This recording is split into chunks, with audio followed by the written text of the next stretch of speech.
Հարգելի արենակիցներ, ես կխնդրեի, որպեսզի մենք տեղավորվենք ժամանակի մեջ, խոսքը տրվում է Արմեն Աշոտյանին, նախապատրաստվի Արտուր Սուքոյանը։ Շնորհակալություն, հարգելի նախագահող, հարգելի ներկաներ, հարգելի բացակա, բայց մեր սրտում գտնվող հայրենակիցներ։ Իհարկե գայթակղությունը մեծ է, մի կողմից շատ ես ուզում եւ ես կիսում եմ բոլոր այն էմոցիոնալ շեշտադրումներով, անկեղծ ելույթները, որոնք այստեղից հնչեցին, մյուս կողմից էմոցիաների մեջ պետք է չմոռանալ նաեւ աշխատանքը եւ հասկանալ, թե բոլորս միասին ինչպես ենք մոտեցնում այն օրը, որ այս մարդկանց նկարները վերածվեն իրենց ֆիզիկական ներկայության։ Իհարկե, վաղուց այս դահլիճի այս հատվածում այսպիսի պատկառելի մարդիկ չեն նստել։ Այս մարդկանց նկարները շատ ավելի հնչեղ են, շատ ավելի հայրենասեր, քան 2-3 շաբաթը մեկ այդ բազկաթոռներում նստող մարդկային քաղաքական զանգվածը։ Ինչևէ, ես փորձեմ խոսել նաև գործնական առաջարկությունների լեզվով, որովհետև այո, երբեմն երկիրը Հայաստանը, որ թանգարան էր բաց երկնքի տակ, այսօր բանտ է բաց երկնքի տակ։ Եվ մենք ճմրթվում ենք, նեղվում ենք, ջղայնանում ու հայոյում ենք անարդարությունից, որովհետև անարդար է, որ այս ամեն ինչը դեռևս մեզ հետ կատարվում է, եւ անարդար է, որ այն մարդիկ, ովքեր այս ամենը բերել են մեր գլխին, դեռևս իրենց առնվազն քաղաքական պատիժը այն է, իշխանազրկումը չեն ստացել, էլ չեմ ասում իրավական եւ ասո պատժի մասին։ Հարգելի ներկաներ, բոլոր այն մարդիկ, ովքեր մեզ այսօր հետևում են, մարդկանց անտարբերությունը եւ լռությունը այո ծնում է քաղբանտարկյալներ։ Ինչ ճիշտ հասկացեք, այստեղ որևէ անձնական պատմություններ չեն։ Քաղբանտարկյալները անձնական պատմություններ են եւ անձնական պատմություններ չեն։ Ընտանեկան են այո, մարդիկ կամ բարեկամներ եմ տեսնում, բայց դա երկրի պատմություն է, երկրի քաղաքական ողբերգություն է։ Եվ այո, ամեն մի անձնական ընտանեկան պատմության հետևում կա երկիր եւ այդ երկրի դարդը, այդ երկրի խնդրեմը, այդ երկրի հիվանդությունը։ Երբեմն տարբեր թվեր ենք ասում, ինչքան քաղբանտարկյալ կա երկրում։ 20 ենք ասում, 30 ենք ասում, 40, 60 արդեն, բայց քաղբանտարկյալները միայն ստատիստիկա չեն, նրանք ճակատագիր են, թեպետ վատ է, որ մենք մինչև հիմա չգիտենք այդ մարդկանց թիվը, վատ է, որ չգիտենք թիվը, ու չգիտենք ոչ թե նրա համար, որ այդ մարդկանց չգիտենք, այլ չգիտենք, որովհետև որևէ մեկը դեռևս կառույց անհատ, որը կվայելի բոլոր ամբողջ քաղաքական հասարակական դաշտի վստահությունը, չի նստել ու չի հաշվել ու չի սահմանել քաղբանտարկյալների քանակը, ովքեր են այդ մարդիկ։ Այո, դեռևս խաղում ենք ընդդիմության դաշտում svoi-chuzhoi խաղը։ Վայ ես իմ քաղբանտարկյալն է, վայ իմ քաղբանտարկյալը չի։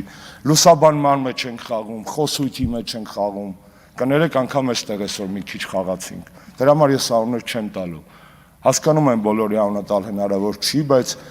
դա էլ ճիշտ չի, երբ որ ընդդիմության հասարակական քաղաքական դաշտում այդ բաժանումը քաղբանտարկյալների գոյությունը միս վսիլեննե չի էլի, որ մարդը իր սրտի սիրած բանին կամ նախընտրած քաղբանտարկյալին ընտրի, ասի էս է իմ քաղբանտարկյալը։ Այսպես է ցավոք սրտի, եւ այս բոլոր հարցերը գուցե տհաճ են, բայց պետքա բարձրաձայնվեն։ Հաջորդ ասելիքս, այո, այս քաղբանտարկյալների գոյությունը անձնական պատմություններ չեն միայն, նրանք նաև քաղաքական հիվանդության ախտորոշում են։ Օրերս կարդացի, որ 20 օր բանտախցում հասկացրած Ֆրանսիայի նախկին նախագահ Նիկոլա Սարկոզին գիրք է գրել իր 20 օրվա բանտային կյանքի մասին։ Ողջ հարգանքով Ֆրանսիայի նախկին նախագահի հանդեպ շատ անձնական մեծ համակրանքով, բայց պատկերացնում եք, եթե Մամիկոն Ասլանյանը իր 27 տարվա մասին գրեր, վայնա իմ իր էր լինելու, կամ որևէ մեկ այսօր, կամ մենք այս խնդիրների մասին դեռ մշակույթ չենք ձևավորել խոսելու, շատ պարզ, որովհետև դահլիճում նստած 90%-ը գուցե չի անցել քաղաքացիական հասարակության ժողովրդավարական ինստիտուտների այն տրեյնինգները, կլոր սեղանները, սեմինարները, որ միջև 18 թիվ այն լավ ռեստորանի մենյուի նման երկրում կար, կարող էիր ընտրել քո սրտի տրեյնինգը քո սրտի, round table-ը քո սրտի,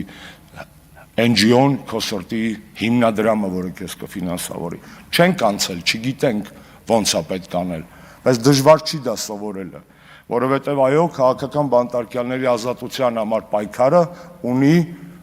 մշակված դասական գործիքակազմ, եւ ես ուրախ եմ տեսնել այստեղ նաեւ հասարակական մի շարք կազմակերպությունների ներկայացուցիչներին, փաստաբաններին,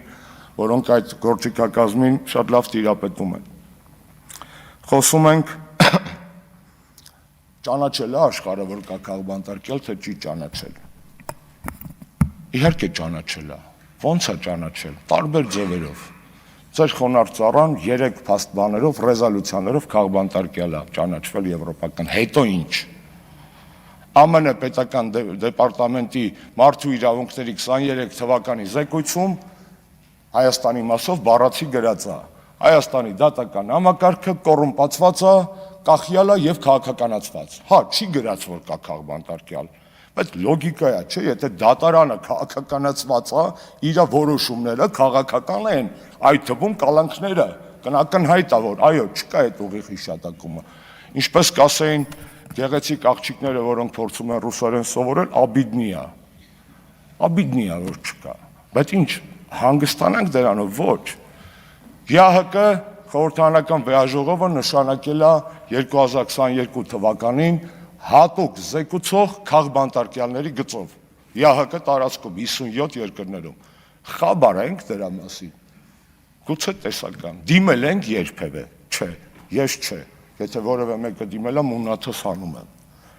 Բայց այդ մարդը ԱՄՆ սենատորայի դեպ ամեն տարի զեկույց է գրում։ Զեկույց է գրում է Ռուսաստան, Բելարուս, Ռուսաստան, Բելարուս, դաժե Ադրբեջան գրած չի։ Իսկ կարողam ենք իրան բզենք։ Օրինակ այսօրվա լսումներից հետո ինչ որ մի խումբ վերցնի եւ որ նախաձեռնություն, այդ նամակները սարքի նույն այդ ՀԱԿ խորհրդարանական վեաժողովի special rapporteur-ին political prisoners-ի հարցով, որ մյուս զեկույցում գոնե գրենք, որ նման խնդիր մենք բարձրաձայնել ենք։ Իդեպ այս տարվա ռեկոմենդացիան իրա շատ կայֆոտ է եւ լրիվ բռնում է Հայաստան եւ պատիվ ունեմ խմբակցությունների նախաձեռնության հետ։ ՀՀԿ տարածքի երկրների համար հետեւյալ ռեկոմենդացիան է տվել այդ հիմնական զեկուցողը քաղաքբանտարկյալների կներեք, բայց կարդամ։ ՀՀԿ տարածքում խորհրդարանները պետք է ընդունեն բանաձևեր քաղաքական բանտարկյալների մասին։ Այսինքն Հայաստան եւ պատիվ ունեմ խմբակցությունների այսօրվա նախաձեռնությունը ունի իր հիմքում կամ պետք է դնել դրա տակ նաեւ հիմք, որ դա ՀՀԿ հատուկ զեկուցողի ռեկոմենդացիայի կատարողականի շրջանակում է, որ եթե մերժեն, ասենք ստոպ, տղեկ, դուք եք ասել, որ պետք է արվի, կամ եթե ԿՊ-ն բնականաբար չի քվեարկելու, արձանագրել, որ չի կատարում իրանց սիրած միջազգայինների գեոպոլիտիկ հովանավորների պահանջը։ Եվ այսպիսի գործիքակազմ, որը